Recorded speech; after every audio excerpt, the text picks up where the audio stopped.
everything that you think you know about Iran is totally wrong. All the stuff they're showing you, oh, look at the Shah and how Iran was, and they show you all these like 1960s clips. But you can't wear bikinis anymore, bro. Like, what? Man, like I said, that Minab school get blown up. And then I saw these Western Iranians be like, oh yeah, thank you, Donald, thank you. They're honestly, they hate Islam so much. They're so blinded to Islam. They hate it so much that they're willing to sacrifice schoolgirls. Hello, assalamu alaikum. This is Salman Malik. Welcome to another episode of my podcast, Mic Check. Although I don't remember, I'm already mic'd up.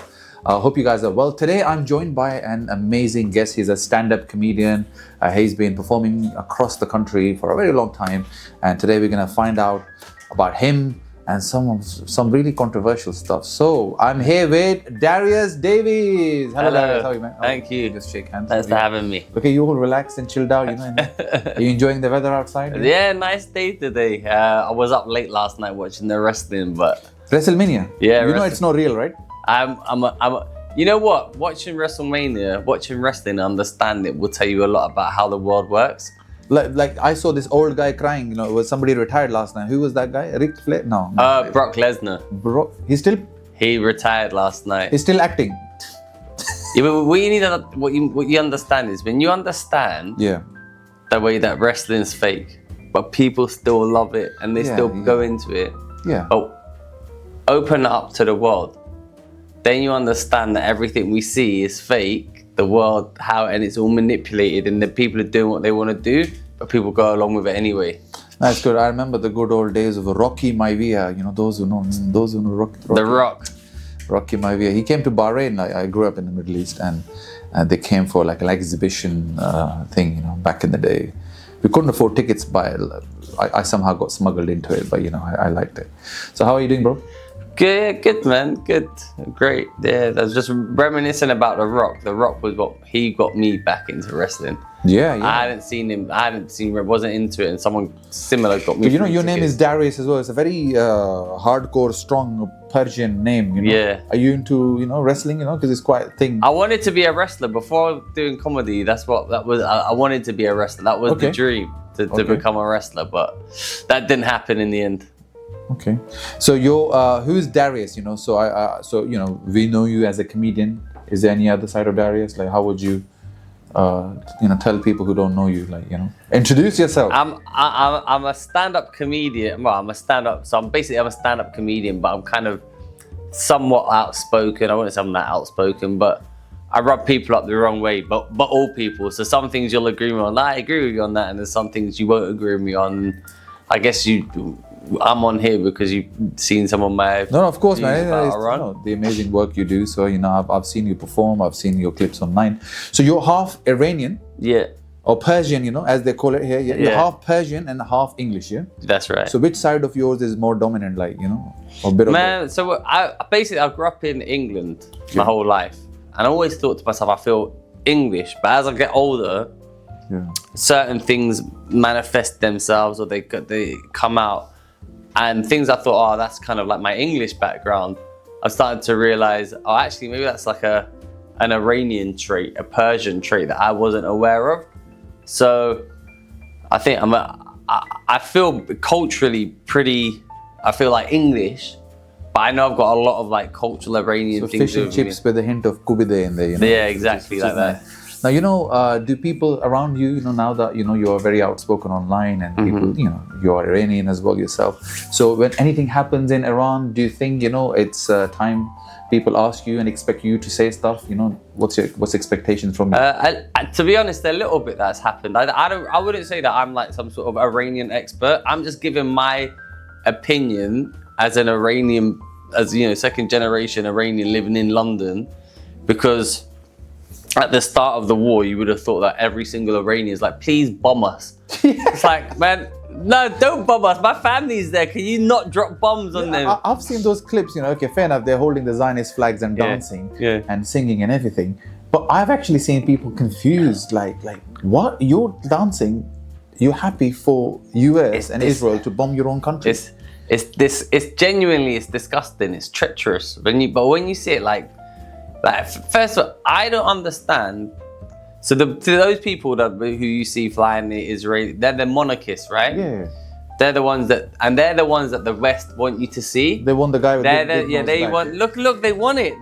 They're the ones they show you, and so that I had like English friends be like, oh, but I thought Iran wanted them to be bombed because they wanted to be liberated. So it's like, listen, you might have a problem with someone in your house, but you wouldn't want it to be bombed. Obviously, no one wants the place to be bombed. No, I think nobody's saying that the regime they are perfect. But at the end of the day, I'm saying they are perfect. So, I think they're perfect. Okay. But I think it's just the way, because mainstream media sadly is not going to show you what's been happening.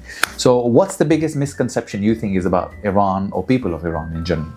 Man, everything that you think you know about Iran today is totally wrong. It's totally wrong. Like, and all the stuff they're showing you. Oh, look at the Shah and how Iran was, and they show you all these like 1960s. But you can't wear bikinis anymore, bro. Like, what? Man, Iran's not like that. So I spoke to my dad.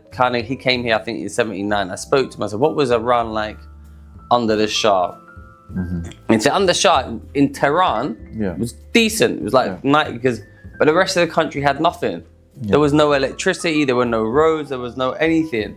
So it was all like if you lived in Tehran and you were part of that thing, great. But if you went anywhere else in the country, nothing. And then when the revolution happened, all these little villages, suddenly they got electricity. Suddenly they got running water. They got internal plumbing. They got all these facilities that were going to Tehran.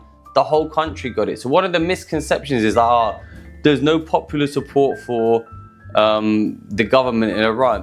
Loads of people like it. There's so obviously people have disagreements, but it's not like it was. So like maybe when it was first the revolution first happened, they came down on like music and all and that stuff, and it was draconian. But now, if you go to Iran, the country's pretty open and liberal. They don't really go about your day. I think I follow a lot of influencers and everything, and I think it's just the way they just show it as if they're so barbaric, and you could see it's such an unfortunate thing. Us, I come from a Muslim background. We've heard of Ayatollah Khomeini. We didn't really know much about him, but since this person he passed away or he was brutally murdered in his own compound or house.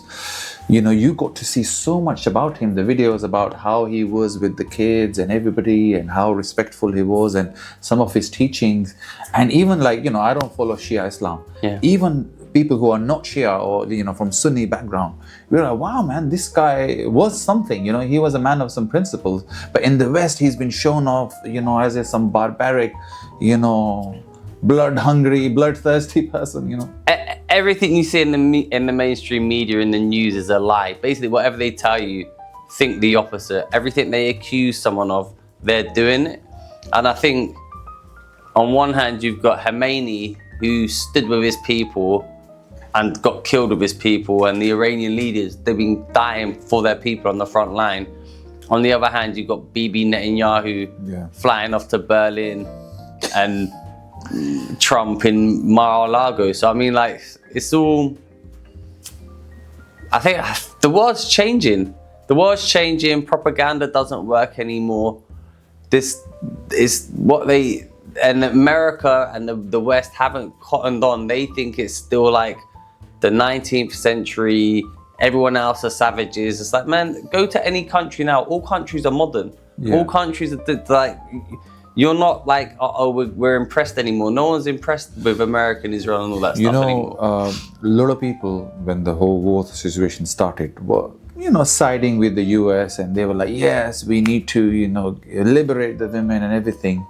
And then the first thing, unfortunately, Israel and America does, they bomb a girls' school where over 150 children have been brutally murdered, mainly girls. These are the same girls, they want to liberate.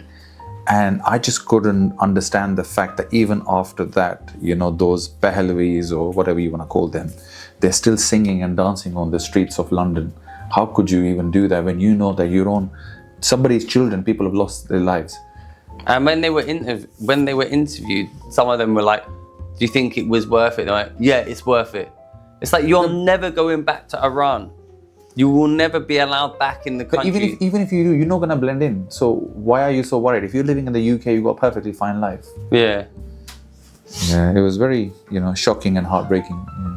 Oh, but that's why I started. That's why, because I wasn't really doing anything political or talking about this kind of stuff that much. Like I wasn't really that my kind of thing. But when I saw, like I said, that Minab school get blown up, and then I saw these Western Iranians be like, oh yeah, thank you, Donald, thank you. Then I had like English friends, but I thought that's what it's. I said, no, this is of course not. Use your brain. This is obviously no one wants to be bombed. These are fake. These are traitors.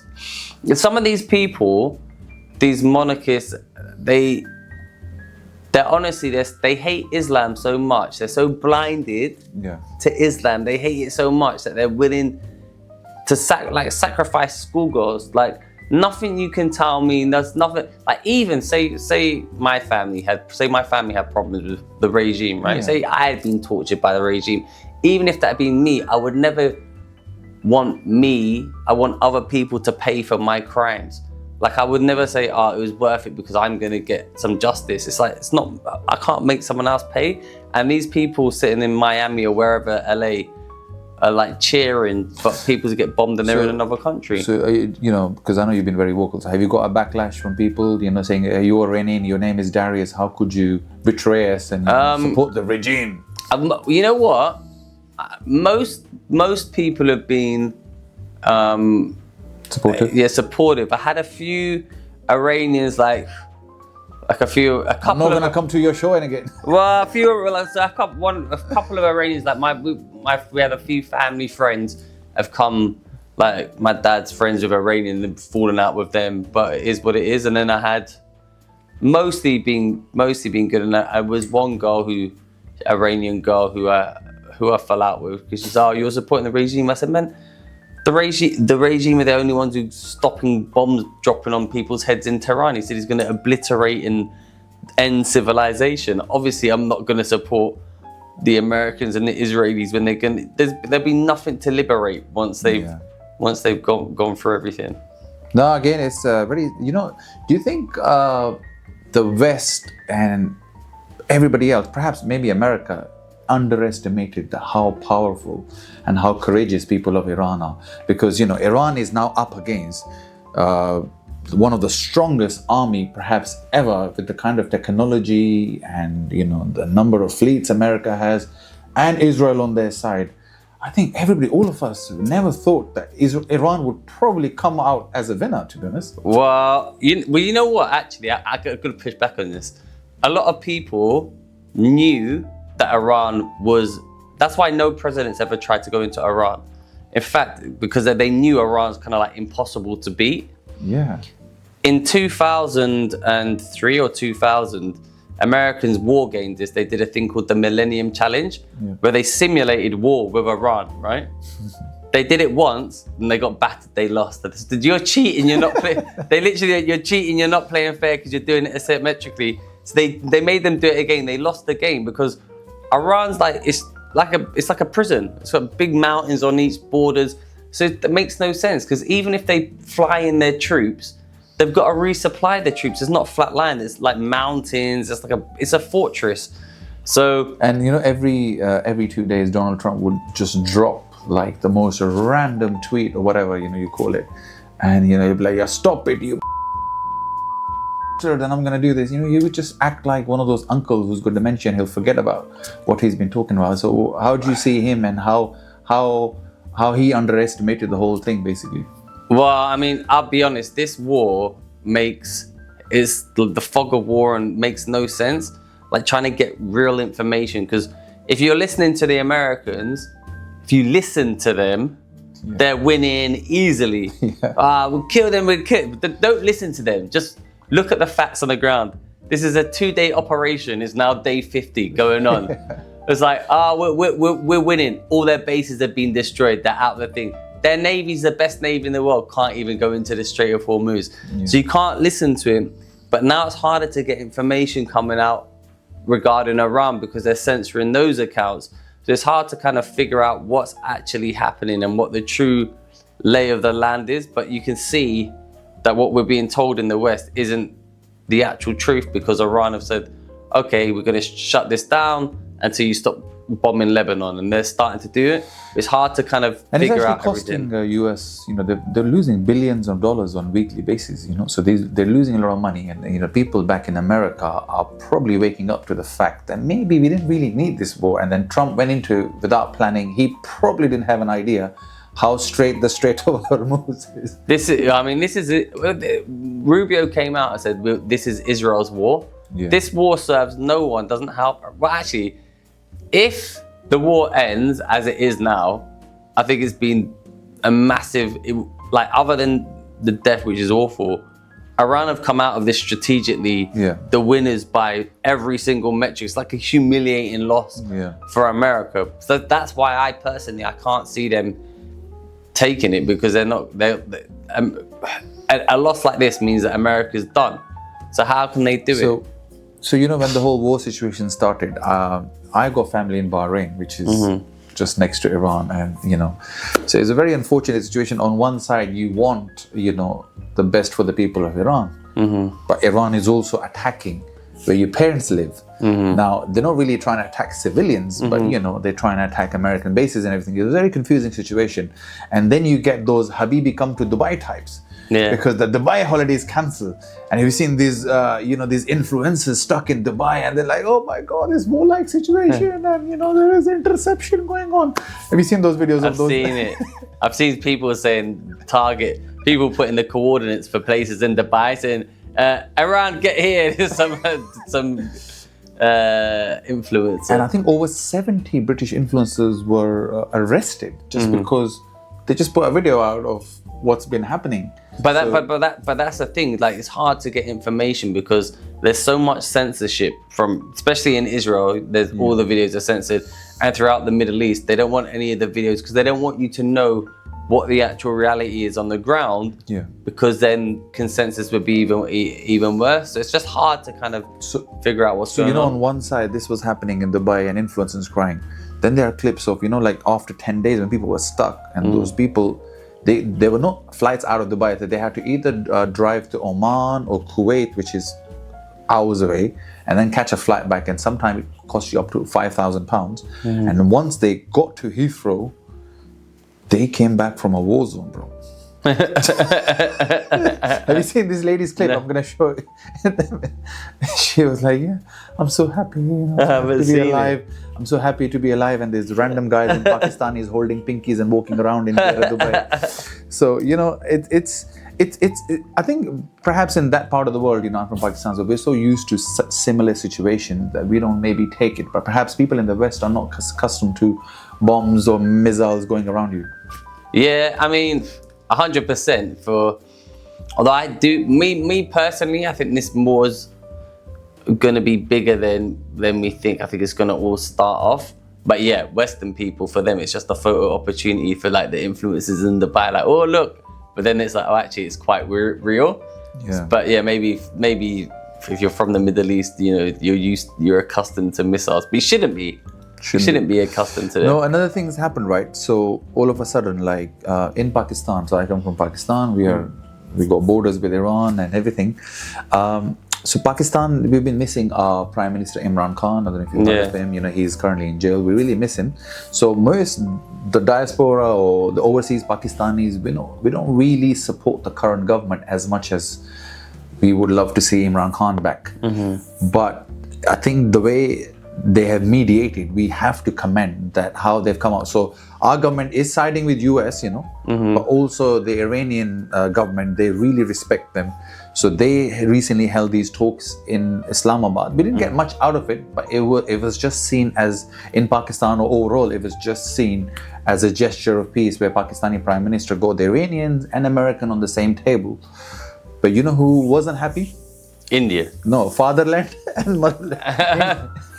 The fatherland and motherland. So Indians were pissed off. How the hell are they here in Islamabad? So Modi was shitting himself. He's like, you know what? Because the Trump is with Pakistan, Iran is with Pakistan, and then the minute JD Vance announced that we couldn't get into some sort of a resolution, Indian media went crazy. They start questioning: did Pakistan afford the hotel bill themselves, or America had to pay for it? Bro, they went on this media frenzy. Really? But the fact that then I think just a couple of days later, Pakistani army chief, he came back to Iran again. So it looks like things are moving in the right direction, because yes, Iran won, but surely they don't want to continue for longer. Everybody wants peace and stability in the nation. And as us Pakistanis, firstly we want to say thank you to Iran for keeping us relevant, because that's one up on top of India. And secondly, it's just nice to just work towards global peace. So how do you see Pakistan as an Iranian? I mean, I think Pakistan have got a big role to play. Yeah. Obviously, you're nuclear armed. Yeah. You've got nuclear weapons. You're a Muslim country. India, I think they also nuclear armed, but Modi kind of really messed up because went to Israel 2 days before the war. Just before the war he went there. So he's like, India kind of they don't trust them. The thing with Pakistan is you've got a new military commitment with Saudi Arabia. There you go. So then if you've got that, it's like, ooh, where do we stand? I think my feeling, just looking at Pakistan, I think Pakistan I think Pakistan population support Iran, of course, because they see the justice that it needs to be meted out, and they can see that all these like Saudi Arabia, Dubai, these are all like proxies that have been helping Israel, and it doesn't even help them.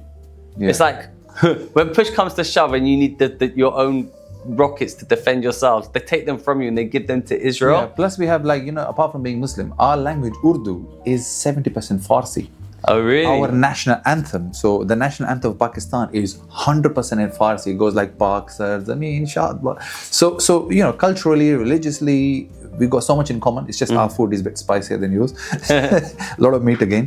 And so again, it's just nice to see that we are getting together. Afghanistan is a different situation. I'm not going to go there. Yeah. Coming back to your comedy as well, how's it going? You recently won an award. Tell us about this award. Come on. So I run a show called The Haters Ball. The Haters Ball. Haters Ball. So it's like four comedians. So you come and do my show, and I'll say, audience, write down things that annoy them. So tell us why you hate white people, and then you just got to go into a bit about that. So I've been doing it now for this is going to be the 12th year. Is this unique idea, or I can copy it for one of my events? It's a unique idea, unfortunately. Shit. But we just won best format show for the Edinburgh Fringe. So from last year. 2026, so literally last month we won it. Oh wow! Okay, so you're going to be in Edinburgh this year. And we're going to be in Edinburgh for the whole month. We're going to do Mashallah, I'm coming there as well for 1 week. Can afford only 1 week. Well, we'll get you on. Okay, interesting. So, congratulations. Did they give you actual prize as well, or just? Let's give you like a certificate. Okay. Which I've lost. So I'm going to Edinburgh for the first time as a first timer. I'm sure there are a few more comedians who might be watching. What is it that we should look out for, being in Edinburgh? Man, listen, other than the cost, you're going to love it. It's a rip-off, but you're going to have a good time. You can gig from morning till night time. There's something going on all the time. It's busy. Halal food there? All food, halal. Yes. So there's a big mosque there, and it's called the Mosque Kitchen. So all the performers, so you do all the haram jokes and then you go to the mosque to wipe your sins. Yeah, but the Mosque Kitchen makes like really delicious food. So a lot of people go and eat in the Mosque Kitchen. Is it free? So, yeah, well, no. Okay, but it's cheap. It's halal and it's halal. Okay. So what more do you want? Yeah, I'm taking my wife and 3 kids, bro. It's like a family holiday. Imagine gigging and then going home, and then I can imagine that. It's a different ball game. So Edinburgh. So where in Edinburgh is your show? My show is going to be at Hoots at 10:30 p.m. in the Grass Market. So what about the lineup? Is it going to change? Lineup changes every night. So we just got 4 comedians who are booking in advance. But we've had down the years, we've had some massive names that have done the show. Okay. Big names. So perfect, guys. So we're going to check out the Haters Ball. Haters Ball. And please come. I'm also taking my show Arabs and Asian, little plug-in, but I'll do that properly. Perfect, nice. And so just how did you get into comedy? I know it's such a, but it is, because most of us probably didn't grow up thinking that we're going to be a comedian one day. I mean, I wanted to be a Bollywood actor, but fuck that shit. How did I get into stand-up? I saw you know what? I saw Eddie Murphy when I was at school. Okay. Someone brought in Eddie Murphy Raw or Delirious, I can't remember which one. Yeah. And I watched it. It was like the funniest thing I'd ever seen. And ever since then, I was like, maybe I could do stand-up. And years later, I was in New York City and just had to do a public speaking course. And some guy who was there knew about it. He goes, you should try and do a stand-up set. And I didn't know anything about it. And I just tried, and that's kind of how I got into it. Okay. So your style of comedy. I know your writing is amazing, but do you like? What's your take on doing crowd work? I love doing crowd work. That's same. I love it because I think if you're good at it, it's slightly less pressure. Yeah. Than writing. And also it feels, when it's in the moment, it seems funny. But good crowd work is great, but bad crowd work is that's a different matter. What's like the weirdest gig? Like I'm sure you do your normal pubs and clubs, and sometimes you probably perform. I'm sure you perform for 5 people or 10 people, whatever. But have you had any like weird locations or places you've been cool? Like for example, me once I performed for a billionaire, and there were like 4 people watching. It felt like a private show. But I've done that. I did a gig for, I don't know if he's a billionaire, but he was very rich, and it was a private party in like a really nice house somewhere in London with like huge cinema. There was about 5 people there. Okay. And it was like, this is potentially going to be awful. This is a tough gig. So then that's when you got a crowd work then into that.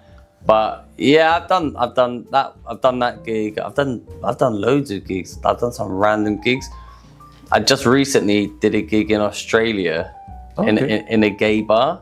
In a gay bar? Okay, mashallah. And I bombed so bad. In a gay bar? What you did? Yeah, I bombed. Did you have a gay joke? Or? No, I was just terrible. I just bombed. Anyway, I called my cousins in Iran. In Australia?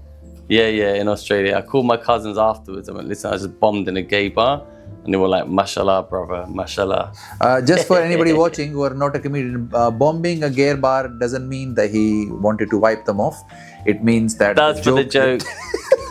But yeah, no, but it was awful. Imagine my Pakistani cousin watching you bombing, so they were like, yes, go. Yes, that's the joke. But yeah, that was a terrible gig. But I've just thought, I don't know. After a while, you forget. You just do so many, you can't remember the worst ones. Yeah. And I mean, me personally, I've got quite a few conspiracy theories I believe in. Are you into your conspiracy? I love conspiracy. What's your...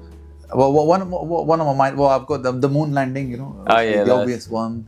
Obviously, you got your 9/11s, 7/7. People don't talk about 7/7. What's the 7/7 one? You know 7/7.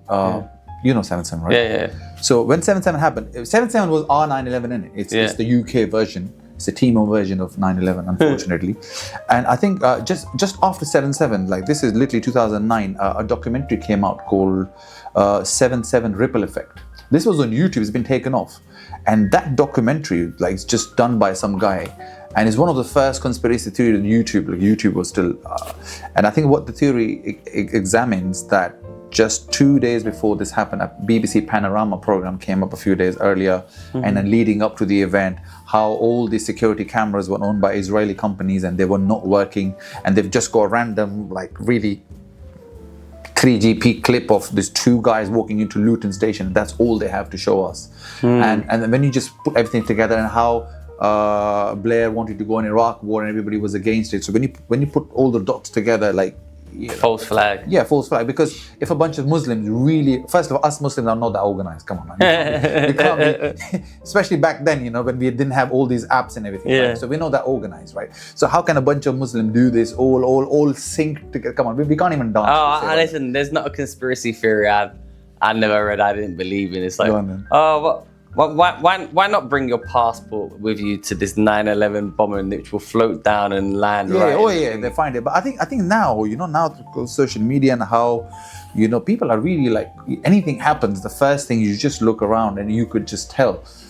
Man, what it is, people are more aware now. Yeah, exactly. With social media, people can see the proper. That's why Israel's messed up.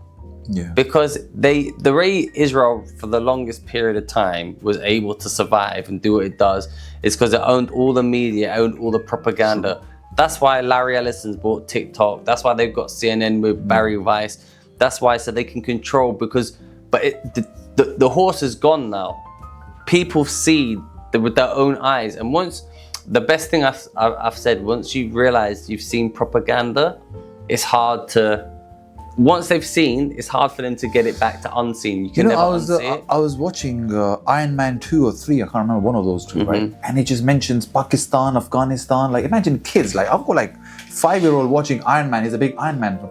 Imagine brainwashing them from that really young age that America, Korea, Russia are bad news, you know? Like, Pakistan is named twice. They never say that, but India is always namaste. They go there to discover themselves. But Pakistan is always a big, massive caveman, you know, with a massive beard. Well, when I was a kid, that was I was like, I looked at my dad because my dad's dark as well, and I was like, and I felt like, yeah, they're the bad guys because he was dark, because that came into your head when you watched that on the TV, and that's how they get you. But that's what I'm saying to you right at the beginning. I said the world's changed. Yeah. Because they're saying it like, oh, it's all caves, but then you go to like Pakistan or you go to East Asia and you look at the countries and it's like, man, this is better than London. What are you talking about? This is more modern than London. This is cleaner than London. It's got more facilities than London.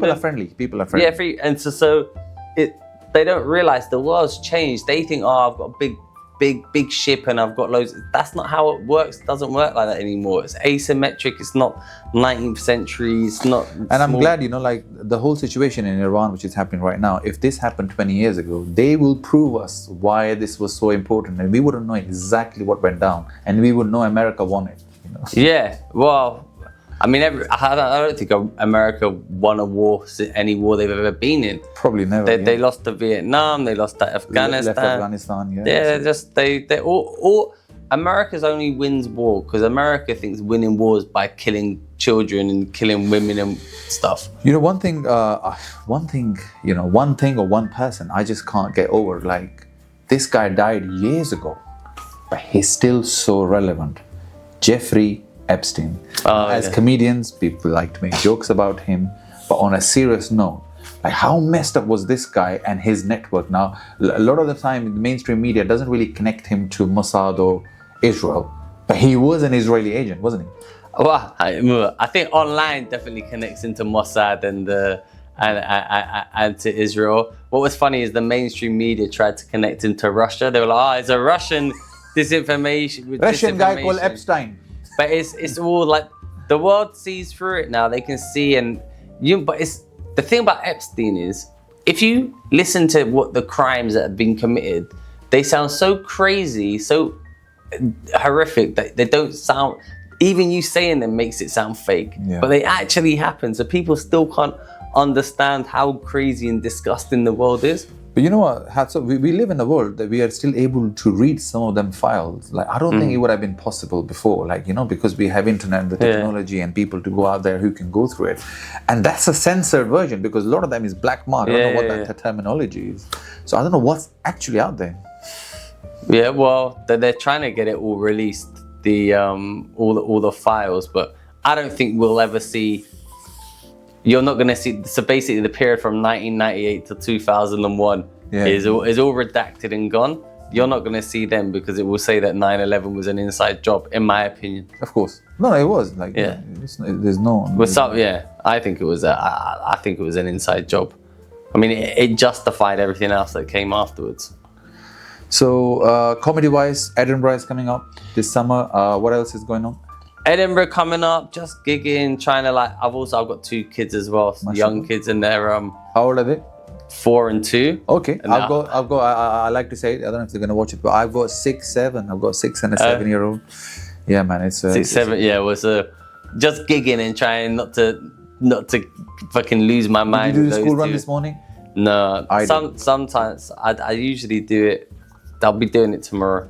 Okay, but that's fine. Yeah, it counts. Yeah, I did school run today, and it's tough. I wouldn't have got in on time if I done. I was already late. If I done a school run, I'd never be in time. Yeah. No. It's a blessing. I think it's a good age. I've got a 13-year-old as well, so I can see where they're going, So the 13-year-old now, you can he's left to their own device a bit. Yeah. Dad, don't talk to me now. Yeah, and he was upset yesterday. Arsenal lost, and I'm a bit of a Man City fan. I'm like a glory hunter kind of fan, So yeah, we had this little banter. It was nice to chat to your kids about football. I'm an Arsenal fan. Are you upset? Well, now I'm a now Man City fan now after yesterday rubbish Arsenal. No, but like one of the goals was like even the goal which Arsenal got was like. Arsenal have not been good attacking wise like for the whole season. But as somebody who's neutral, like, I'm not that neutral, but I think I do want Arsenal to win for a change. Like they've been. I don't think they're gonna win now. Be nice though. Yeah. I don't think they're gonna win. No winning. Anyways, Iran is winning. Fuck Arsenal. Yeah, that's what counts. Yeah, no, I think it's such a nice. Up until tomorrow, I'm gonna bite my tongue. I think the ceasefire is not gonna hold. It's a bit of a crazy one because how I see it, that Israel is gonna try their best because ceasefire is not good news for them because so they're gonna try and manipulate Donald Trump. Yeah, that's all they can do. Try and probably maybe do a couple of false flag attacks here and there and then see if anything happens. But I think like you go young kids, I've got young kids, so it's a very unfortunate times we're living in, especially here in the West where we don't know because when you are a person of color and the background you come from, how do you see this the rise of reform and Tommy Robinson in the UK? Man, what cracks me up is like Tommy Robinson and reform is they're right-wing racists, but they all support Israel. So you'll see them and like, it's like Tommy Robinson, like we need to support the war in Iran. We need to because they hate Islam so much. But it's like we need to say, like, listen, if you're a right-wing racist, can I offer you some advice? Go on then. But the advice I'm going to offer you, you have to say, go back to where you came from. Just change that, and it should be stay where you are, right? Yes. By having war with Iran, all that's going to happen is these people are going to come over here. You don't want them over here, so I don't understand how they all support Israel, and especially that. Where do you think the Palestinians are going to go? They're being ethnically cleansed from Gaza, and they're going to come here, and you're supporting it. And unfortunately, we have the same issue in India again. India has millions of people who are absolutely amazing. I've got friends; they absolutely love it. When I speak about this online, I'm not against the India or the people of India, but it's the RSS or the Modi government. They are very Zionist-like, where they hate Islam so much. So, anything to do if I'm very pro-Palestine, they will hate Palestine or they would want Israel to kill them just because they hate Pakistan and Pakistan supports Palestine. That's like the Pahlavis; they hate the Palestinians as well. So it's such an unfortunate thing. But I hope peace prevails. We can only aim for peace because we've got children who are growing up, and we want them to grow up in a peaceful environment where they can freely be themselves and be proud to be who they are. But let's see what reform brings. Thanks to GB News. Well, the thing is, reform and all that lot. They might even win. They probably would win next elections. What do you think? I mean, I've not been following British politics that closely. I'm kind of a little bit out of the loop. What I would say is that Britain, in general, is not a racist country. The people are nice and they're welcoming. However, due to certain people who are manipulating stuff, the country is getting more racist. Yeah. And it's becoming that way due to stupid policies that aren't helping anyone. Yeah. So there needs to be just weak leadership all over the country, and it's been allowed to happen erode. So I've got a joke I do a bit. So when I was a kid, everyone was a bit racist. Yeah. But crucially, no one was actually racist. I'm not saying there were no racists, but we kind of moved away, past it. Now, no one's racist, but we've got actual racists. True. You would never see a Tommy Robinson. When I was a kid, if someone came out and he was an actual racist like that, he'd have his head kicked in within seconds. Yeah. But the difference was, I'd be able to take the piss out of you, you'd take the piss out of me, and we'd be banter and that'd be friends. Now, I can't take the piss out of you for being from Pakistan. You can't take the piss out of me for being from Iran because that's offensive to people. Yeah. But now we've got Tommy Robinson, who's an actual fucking racist, is walking around. and we can't tell little banter jokes. They had something in Manchester yesterday where we got like kids as young as 7 walking with them. They take the children with them as well, and they're chanting, Allah, Allah, who the F is Allah. Yeah. Little that they know that Jesus also called God. It just means God. They're stupid. But this is my the kind of brainwash as well. Like it's the same type of brainwashing, like it's been done in Israel. If you think about it, have you seen those Israeli clips on TikTok? Those guys interviewing those kids, and they're like, "Yeah, kill all the Arabs." These are like kids who are in school. Zionists and settlers are some of the most evil, brainwashed, malignant people. I think with the most evil mentality and thingy, like draconian ways. The English people that you were saying they're like that, they're ignorant. There's a difference. I still feel, as a Muslim as well, I still feel that UK or England is still the best place in Europe for us to play, to stay or to live, to practice your religion, the culture, the food, Primark. Yeah. we got so much going on here. We're still good, but unfortunately the way it's moving, it would take us to the dark ages, and we will see them kind of riots like we probably had in the past. So I hope it doesn't go that way, but otherwise, apart from that, it's still the best country in Europe to live. What do you think? So my point is like I said, I think the country's getting more racist. Yeah. Like there's certain things that each community needs to do amongst themselves to kind of pull back from the brink. Like I said, when I was kind of finishing school and going to university, like we kind of I'm not saying racism was over, but we'd kind of evolved past racism, and now we've brought it back to a place where racism's a thing, and now a lot of because this country's been so badly managed, i.e., not just like everything, like finance, health, everything's just rubbish in this country now.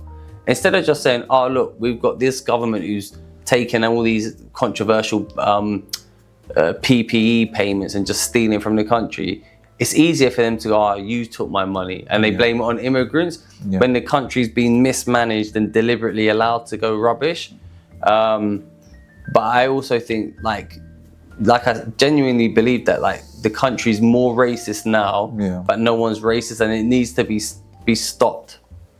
Normal people need to come out more and just say, no, we want to talk about this, we like this, and we're going to put I think the fact as well, there's no like censorship. Like if you say, God forbid, if you say anything about a certain community, the police will be on your doorstep. On the other side, you can be openly Islamophobic. Nobody cares. And I follow GB News's page. You sometimes got to know.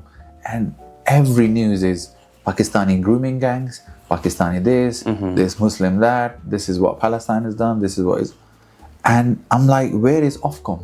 Like I've worked in I've worked in the industry for a long time. I remember getting these things. Oh, this show received 40,000 Ofcom complaints and this and that. Where is Ofcom now? Why aren't we banning these channels? I've actually worked for Sky. Let's just be honest, for 15 years. They've banned so many channels for certain views or extreme views and everything. GB News is openly out there. I mean, on social media, on Sky, talking about whatever the fuck they want. Well, listen, for me, I'm a free speech absolutionist, right? Yeah. I think it's important to have free speech for everyone. Fair enough. For GB News and for other sides. And the reason why is because as soon as you start saying we need to cut down on this, you get stuff like what's happening with Palestine Action now. Yeah. They prescribe it and then they say, oh no, that's a terrorist organization. You can't talk about that. We're going to arrest you. And you give people a lot of powers when you say they should be cancelled or they should be do this. So that's I think they should be allowed to speak and it should be judged on their and then what happens from what they speak, is the repercussions. That being said, regarding GB News and it's like, this is just like there's people who are fostering this. They want to create division. That's why it's coming. Well, Darius, this was a very heavy conversation. Heavy and interesting. Yeah, heavy and interesting. And I like you came all gun blazing as well. So nice speaking to you. I hope to see you in in Edinburgh. So We please, to come and do the haters ball, get baby. me a spot. I'll be there between the 6th and the 15th, I think. I'll get you on. It'll be fun. You'll love it. Yeah, is it rains always in there? No, you're gonna love Edinburgh. You're gonna have a really good time. You'll really enjoy it. Inshallah. And send me the mosque, the cheap food in the mosque. I'll send it to you. I'll take you out when you come up. I'll take you out for the day. Okay, sounds nice. Thank you. Darius, thank you for having me. Guys, this was Darius Davies, so make sure you do check out. I'll put his socials there. Do check out his socials. And, thank you for watching. And inshallah, I'm looking forward to see you at the next episode. Thank you.